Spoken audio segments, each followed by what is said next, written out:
Estamos en los profundos valles pirenaicos de Boí y de Arán, lejos del poder musulmán asentado en Zaragoza y en Barcelona, en la frontera entre Francia y España. Aquí hay una economía, hay unas poblaciones bajo el poder civil de los Eril y el poder religioso de los obispados de Urgel y de Roda.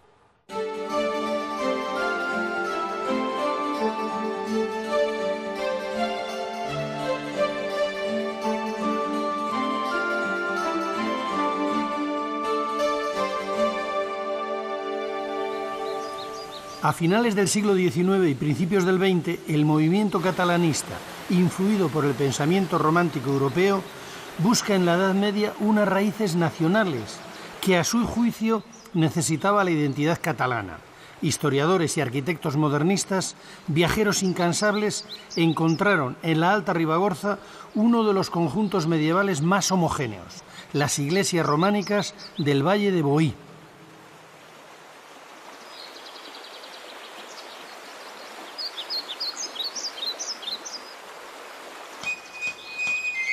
En octubre de 1904, Lluís Domènech i Muntaner, uno de los principales arquitectos del modernismo, autor del Palau de la Música Catalana, viajó por el Valle de Boí con una cámara fotográfica, toda una novedad técnica para la época. Sus fotografías, notas y dibujos fueron las primeras noticias y los primeros extraordinarios documentos del gran románico catalán de este valle.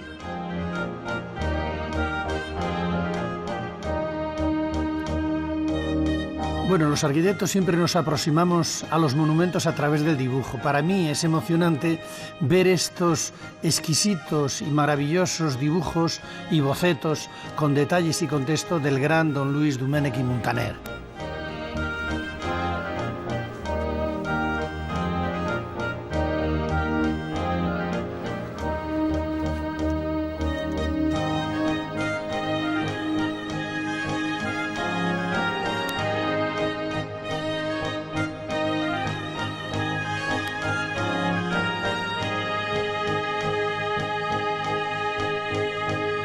Después de un viaje interminable a lomos de una mula o en una tartana, es difícil imaginar qué pensó Muntaner cuando entró en San Clemente de Taúl.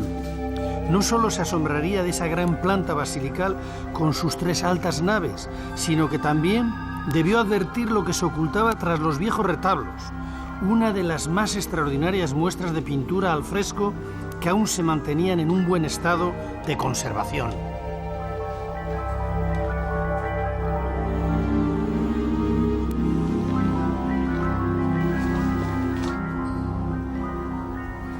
Esta iglesia de San Clemente de Taúl, al igual que el resto de las del Valle de Boí, estaba totalmente pintada, tanto al exterior como al interior.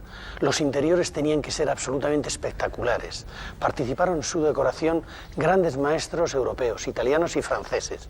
Son una de las joyas del románico pictórico europeo y son las que han dado merecida fama universal al románico catalán. Una fama que fue posible gracias a que en 1907 se creó para el estudio del románico en Cataluña la misión arqueológico-jurídica en la Franja de Aragón, en la que intervinieron, entre otros, el historiador Josep Pijoan y otro arquitecto modernista, Josep Puig i Cadafalch. En aquellos años se vendió al Museo de Bellas Artes de Boston el ábside central de Santa María de Mur, al no existir una ley que protegiera el patrimonio. Ese fue uno de los motivos por el que esta misión consiguió que la Junta de Museos, para su protección, apoyara el arranque y posterior traslado a Barcelona de las pinturas entre los años 1919 a 1923.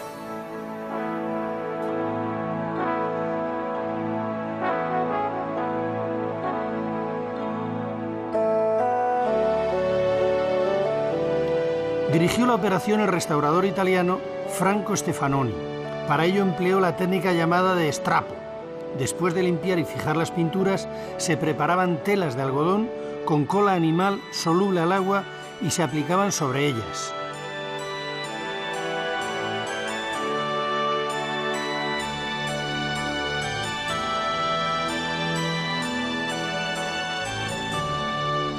Una vez secadas las telas sobre los frescos, las pinturas adheridas a ellas se arrancaban a base de martillo de escoplo y posteriormente se enrollaban.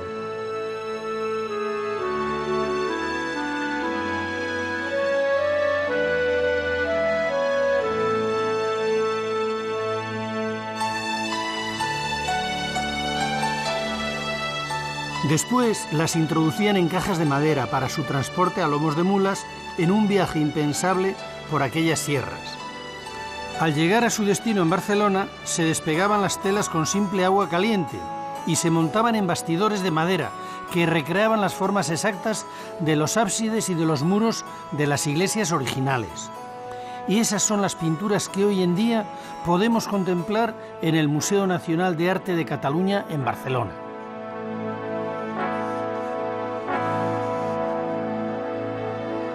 Bueno, Jordi, entonces ese acto, esa decisión nos ha permitido ver en todo su esplendor, en lo que quedaba, lo que era el románico pintado, porque mucha gente no se hace una idea, pues piensa que el románico era la piedra desnuda y sin embargo estamos viendo el esplendor de la pintura aquí, ¿no? Sí, sí, efectivamente, y de hecho las pinturas de Santa María de Taúl, como las podéis ver aquí detrás en el ábside, pues permiten acercarse a esta idea del edificio románico acabado con sus pinturas, con sus recubrimientos, tal como se ve en otros centros.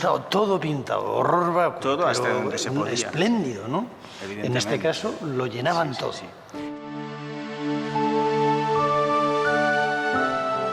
La iglesia de Santa María de Taúl es uno de los modelos del mejor románico de Boí. La elegante torre, el triple ábside y la sobria decoración de los arcos lombardos son los elementos que caracterizan esta arquitectura.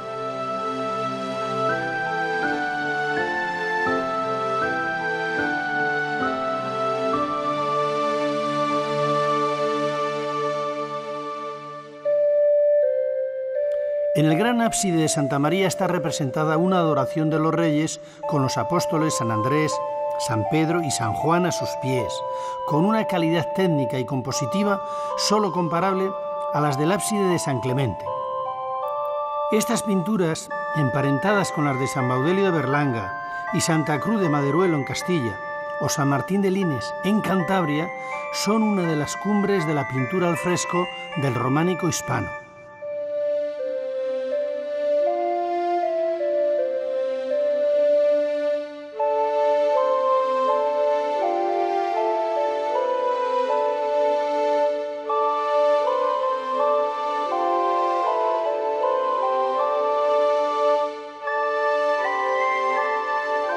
El resto de las pinturas de la iglesia pertenecen a otro maestro de mucha menor categoría.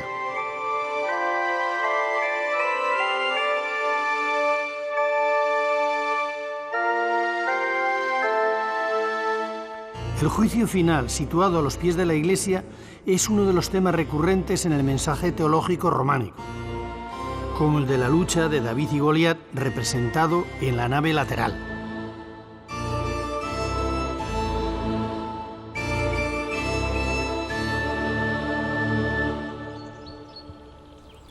Taúl conserva la división medieval entre la parte de arriba, barrio para los paisanos, y la de abajo, llamada guinsa, palabra que en la antigua lengua vasca significa los artesanos, donde se encuentra San Clemente. Consagrada el 10 de diciembre de 1123, un día antes que Santa María, San Clemente, con la torre campanario más alta del valle, es la iglesia más conocida del valle de Boí. Aún se conserva algún resto de pintura en una ventana del ábside, recordándonos que el exterior de estas iglesias también estuvo pintado.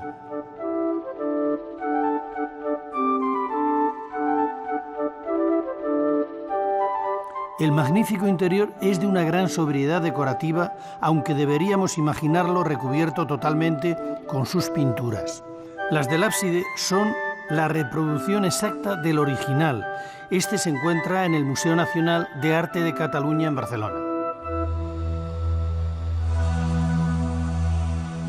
El artista, siguiendo el texto del Apocalipsis de San Juan, presenta un grandioso Cristo Majestad con los símbolos de la Iglesia triunfante.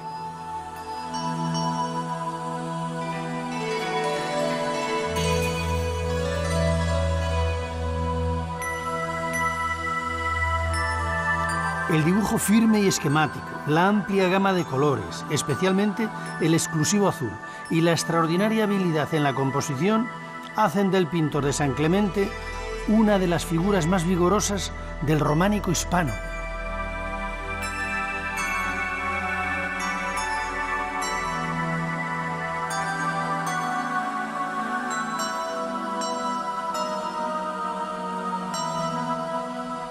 Los ojos de Dios, porque todo lo ven, están en todas partes.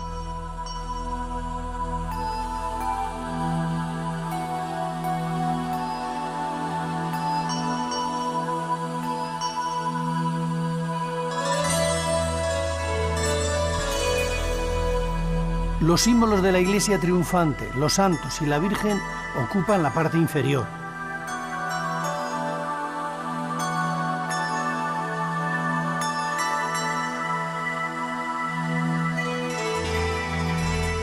En el arco de la bóveda anterior al ábside está representada la parábola del pobre Lázaro, con el cuerpo cubierto de llagas.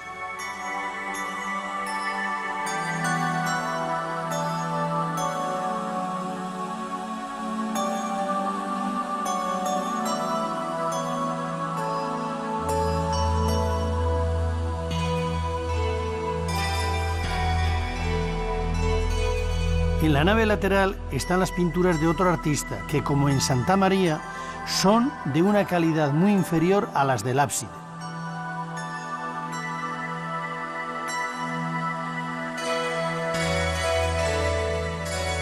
Este banco presbiterial es una muestra excelente de un trabajo en madera que sigue las características del estilo lombardo arquitectónico.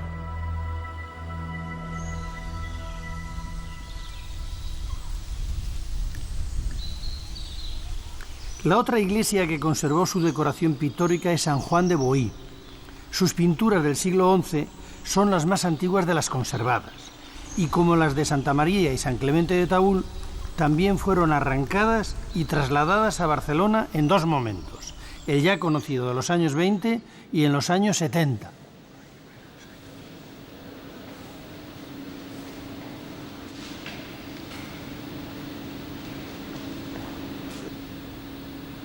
La originalidad de estas pinturas está en sus temas, excepcionales en el románico europeo. Representan a saltimbanquis, malabaristas y una serie de animales fantásticos inspirados en las ilustraciones apocalípticas de los beatos.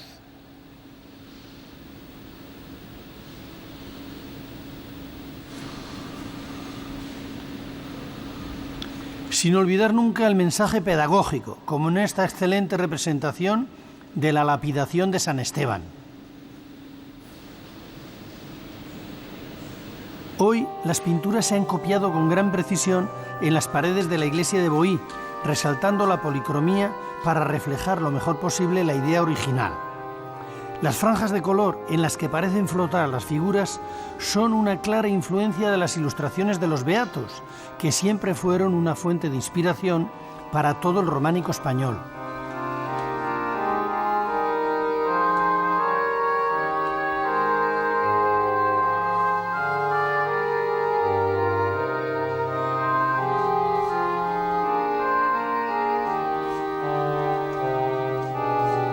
Aquí podemos ver en todo su esplendor, aunque no sea el original, esa magnífica representación de la lapidación de San Esteban.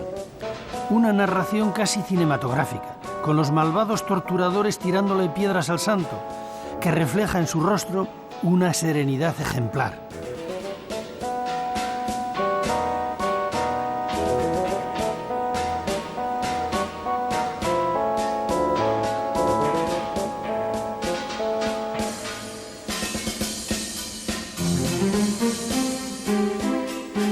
O esos increíbles y fantásticos animales apocalípticos que comparten el interior de los arcos con una figura en la que un cojo insinúa su pecaminosa afición.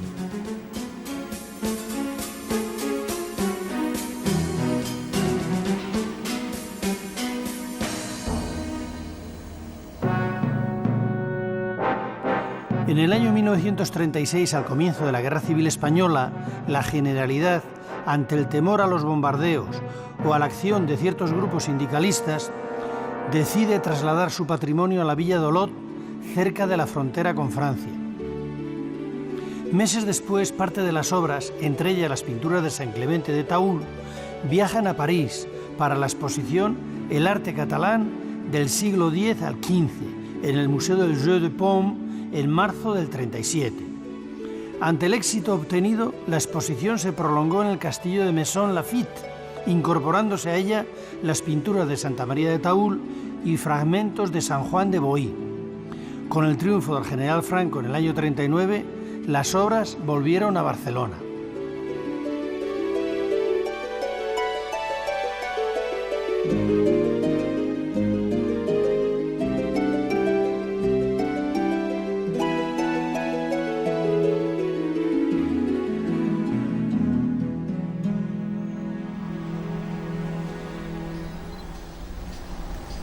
Desde el campanario de Taúl se puede ver el de Boí y desde este el de Santa María de Eril-Laval, abajo en el valle, el segundo más alto de la comarca.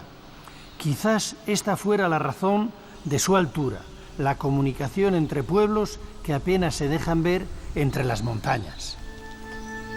En ellas, perseguidos desde Francia y Aragón, se refugiaron los cátaros, seguidores de la herejía albigense, que negaban la crucifixión real de Cristo y la Eucaristía.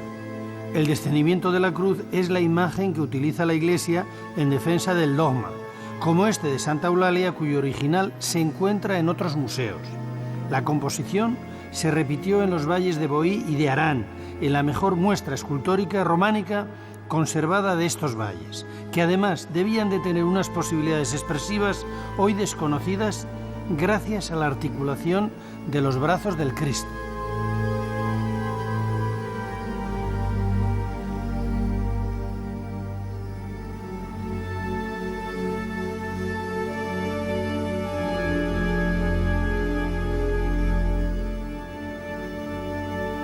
El de Santa María de Taúl, conservado en Barcelona, es otro ejemplo con una gran calidad narrativa y dramática.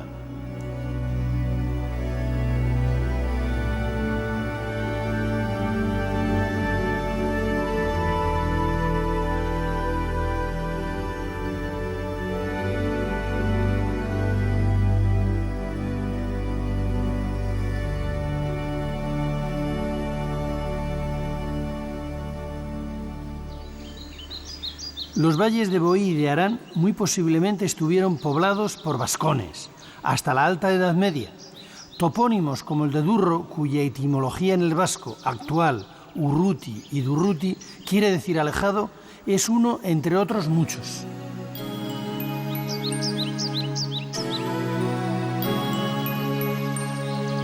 La iglesia románica de la Natividad de Durro sigue el modelo de las anteriores, pero con la particularidad de que en su portada aparecen unos capiteles con figuras que, aunque muy desgastadas por el tiempo, son una excepción en estas iglesias.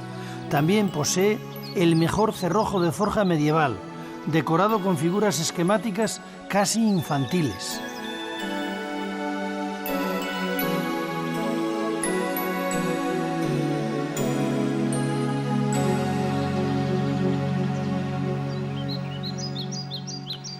Sobre el pueblo de Durro, a 1500 metros de altura, está la ermita románica de San Quirce.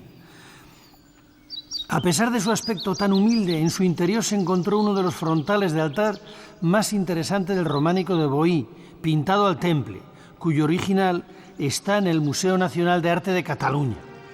En él se narran los martirios de San Quirce y de Santa Julita, con ellos dos en el centro, en una mandorla, como si fueran la Virgen y el Niño. Alrededor se representan las poco refinadas torturas a que fueron sometidos.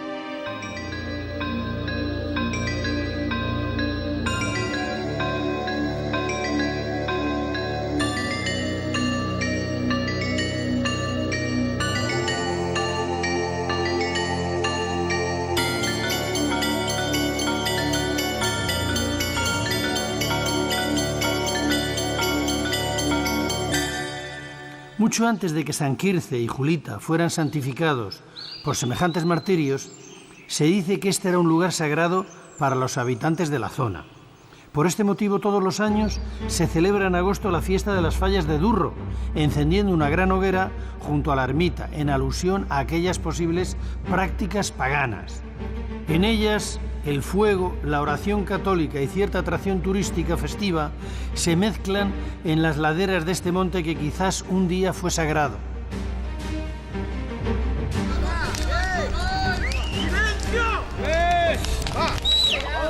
Pare nostre, que estàs en el cel, siga santificat el vostre nom.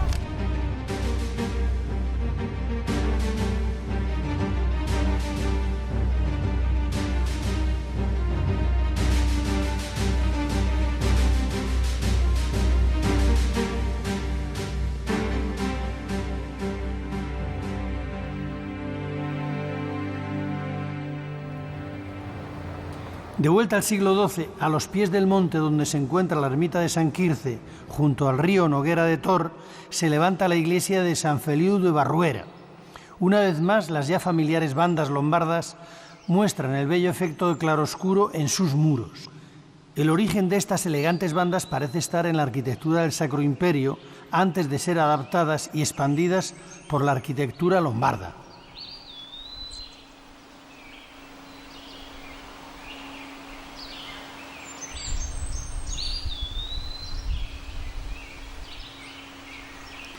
Y de nuevo la comunicación visual entre las iglesias de Boí.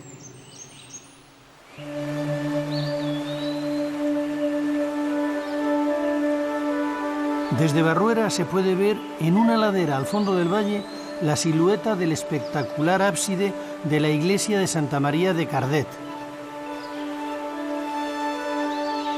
Su gran altura es la solución para salvar el pronunciado desnivel del terreno, lo que aprovecha el arquitecto para construir en su interior una cripta, la única en esta región.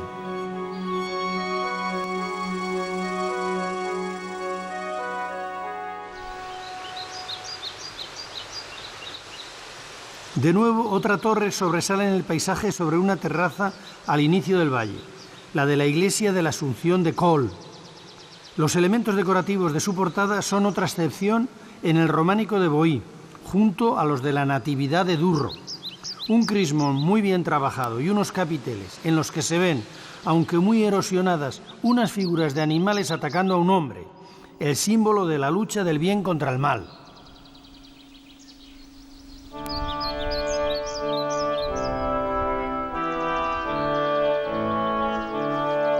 Las 9 iglesias del Valle de Boí que hemos visto fueron declaradas por la UNESCO en el año 2000 Patrimonio de la Humanidad.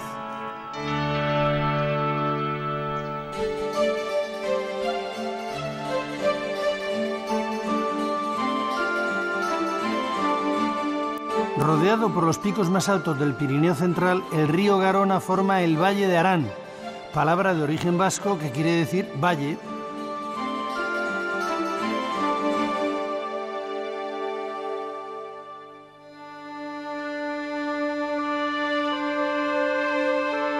El primer testimonio histórico sobre el cristianismo aranés es muy peculiar, la celebración de un concilio cátaro en el año 1167. Esto significa que aquí hubo una notable presencia de cátaros, hasta el siglo XIII, en que fueron derrotados.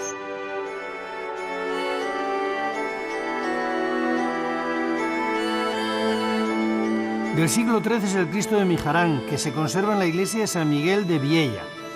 Es un busto en madera de un descendimiento como los de Boí, que expresa su mensaje con un profundo dramatismo.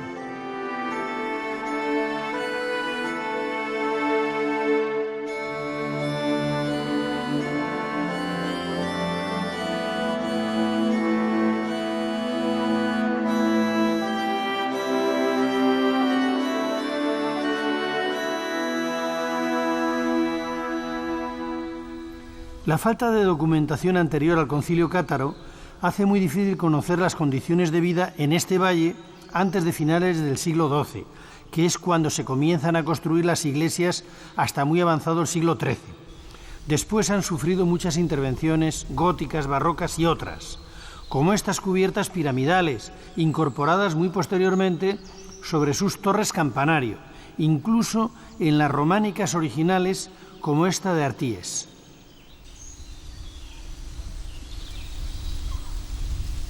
Aquí en el Valle de Arán tenemos muestras de románico más tardío que en el Valle de Boí. Se mantienen los ábsides lombardos, con esta influencia italiana. Es un románico más pleno, como muestra la labra de los canecillos. Esta iglesia estaba abovedada y el empuje de las bóvedas al carecer de contrafuertes obligó a ponerlos posteriormente para evitar el desplome de las naves.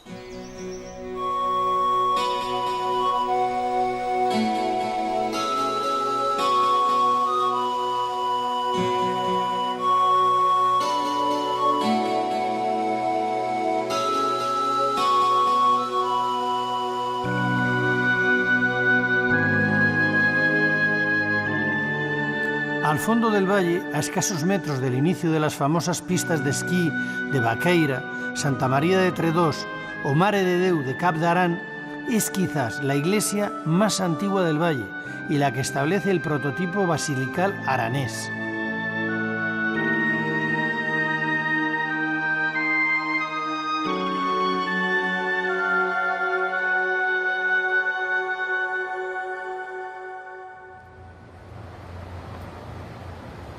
En el otro extremo del valle, en la localidad de Bosost, junto al río Garona, la iglesia de la Asunción es el ejemplo mejor conservado de este modelo. El perfil horizontal de su arquitectura, cortado por la esbelta torre con sus ventanas geminadas, es todo un ejemplo de la característica imagen de las iglesias del Valle de Arán.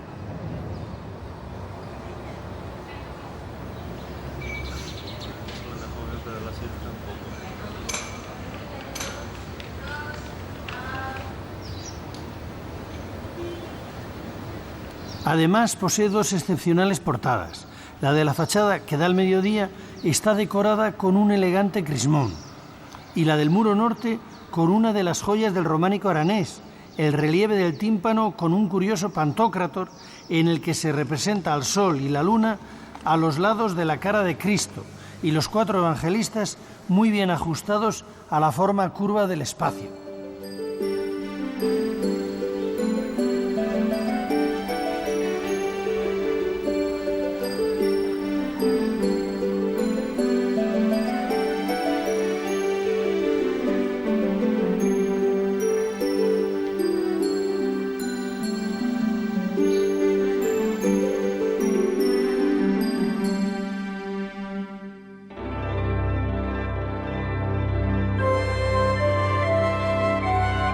Debido al aislamiento, los artistas locales mantienen en pleno siglo XIII una serie de elementos precristianos, como los del sol y la luna, con otros de tradición popular que caracteriza la escultura aranesa. La portada y casi único resto románico de San Pedro de Escuñau es un buen ejemplo de este estilo ingenuo y arcaizante, que se inspira en modelos muy anteriores, posiblemente del románico del Alto Aragón.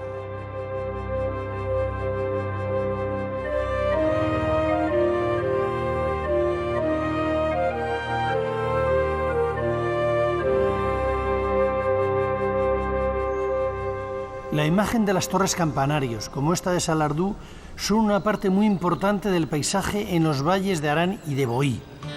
Las fotografías de aquel grupo de historiadores y arquitectos modernistas que buscaban en la Edad Media unos arcanos nacionales fueron el primer paso para la conservación en Cataluña de su patrimonio románico, un estilo que, como indicó Josep Puig i Cadafalch, se formó al margen de cualquier frontera política.